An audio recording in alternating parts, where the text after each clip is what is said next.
شراب حرام شو. امام الانبیاء یو سړي ته ووې لاړ شه او د مدینې منورې په کوڅو کې وګرځه. لو سپیکر خو وې نه، د مدینې منورې په کوڅو کې وګرځه او اعلان وکړه چې ان الحمر قد حرمت، شراب حرام شوي دي. صحابه تابعدارو، صحابي روان شو او د مدینې منورې په کوڅو کې لګیا دی چغې وایي چې امام الانبیاء فرمایل چې شراب حرام شوي دي، شراب نه استعمال دی.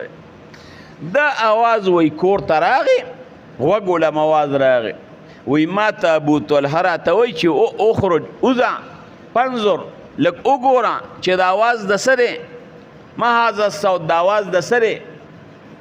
وی چې بار ته راووتم، وی هغه سړی لګیا دی اواز یې چې کو چې امام الانبیاء باندې حکم قرآن کې نازل شو شراب الله په حرام کړی دی، شرابونه پجتنبوه ځان ته ساتئ. وی چې رالم، وی ما ورته صحابي لګیا دی چغې وی چې شراب حرام شوي دی. د میلمه د مخې نه شعر اوچتول ګران کار دی. وی ما ته سمدستي وفرمایل ابوطلحه، وی راته وی چې فاحرقوه، دا شراب واړوه. هغه شراب مې د میلمنو د مخې نه راوچت کړل، هغه مې واړول. د مدینې منورې خلک به راتلل او د کور نه به دا مشکونه او ډکې ټکې چاټې روښکې او دا به په کوڅو کې اړول.